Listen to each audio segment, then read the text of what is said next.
Hello friends, ನಾವಿಂದು crispy, spicy, easy ಮತ್ತು ಟೇಸ್ಟಿಯಾಗಿರುವಂತಹ ಡಿಫ್ರೆಂಟ್ ಸ್ಟೈಲ್ ಉದ್ದಿನ ವಡೆಯನ್ನು ಹೇಗೆ ಮಾಡೋದಂತ ನೋಡೋಣ ಬನ್ನಿ. ಮೊದಲಿಗೆ ಒಂದು ಪಾತ್ರೆಗೆ 1 ಕಪ್ಪು ಅಲಸಂದೆ ಕಾಳು, ಉದ್ದಿನ ಕಾಳು, ಕಡಲೆಬೇಳೆಯನ್ನು ಹಾಕಿ ಸಾಕಷ್ಟು ನೀರನ್ನು ಸೇರಿಸಿ ಚೆನ್ನಾಗಿ ತೊಳೆದು 3 ಗಂಟೆಗಳ ಕಾಲ ನೆನೆಸಿಡಿ. ನಂತರ ನೆಂದಿರುವ ಬೇಳೆಕಾಳುಗಳನ್ನು ಒಂದು ಮಿಕ್ಸಿ ಜಾರಿಗೆ ಸೇರಿಸಿ 1 ಸ್ಪೂನು ಜೀರಿಗೆ, ರುಚಿಗೆ ತಕ್ಕಷ್ಟು ಉಪ್ಪನ್ನು ಸೇರಿಸಿ ಲಿಡ್ ಕ್ಲೋಸ್ ಮಾಡಿ ತರಿಯಾಗಿ ರುಬ್ಬಿ ಒಂದು ಪಾತ್ರೆಗೆ ತೆಗೆದಿಡಿ. ಹಾಗೆ ಉಳಿದಿರುವಂತಹ ಎಲ್ಲ ಬೇಳೆಕಾಳುಗಳನ್ನು ಮತ್ತೆ ಮಿಕ್ಸಿ ಜಾರಿಗೆ ಸೇರಿಸಿ 1 ಸ್ಪೂನು ಜೀರಿಗೆ, ರುಚಿಗೆ ತಕ್ಕಷ್ಟು ಉಪ್ಪು, ಸ್ವಲ್ಪ ನೀರನ್ನು ಸೇರಿಸಿ ಮತ್ತೆ ತರಿಯಾಗಿ ರುಬ್ಬಿ ಅದನ್ನು ಕೂಡ ಒಂದು ಪಾತ್ರೆಗೆ ತೆಗೆದಿಡಿ.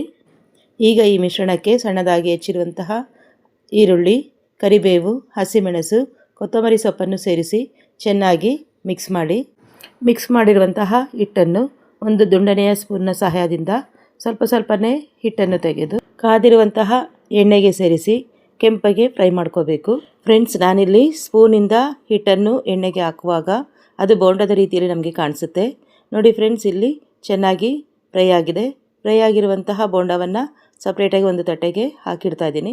ಹಾಗೆ ಉಳಿದಿರುವಂತಹ ಹಿಟ್ಟನ್ನು ಕೈಯಲ್ಲಿ ಪ್ರೆಸ್ ಮಾಡಿ ವಡೆಯ ಮಾದರಿಯಲ್ಲಿ ನಾನು ಎಣ್ಣೆಗೆ ಹಾಕ್ತಾ ಇದ್ದೀನಿ. ತುಂಬಾ ಸುಲಭವಾಗಿ ಮಾಡುವಂತಹ ಈ ಡಿಫ್ರೆಂಟ್ ಸ್ಟೈಲ್ ಉದ್ದಿನ ವಡೆ ನೋಡೋದಕ್ಕೆ ಎಷ್ಟು ಚೆನ್ನಾಗಿದೆಯೋ ರುಚಿ ಕೂಡ ಅಷ್ಟೇ ಅದ್ಭುತವಾಗಿರುತ್ತೆ. ನೀವು ಒಂದ್ಸರಿ ಟ್ರೈ ಮಾಡ್ತೀರಾ ಅಲ್ವಾ ಫ್ರೆಂಡ್ಸ್? Thank you.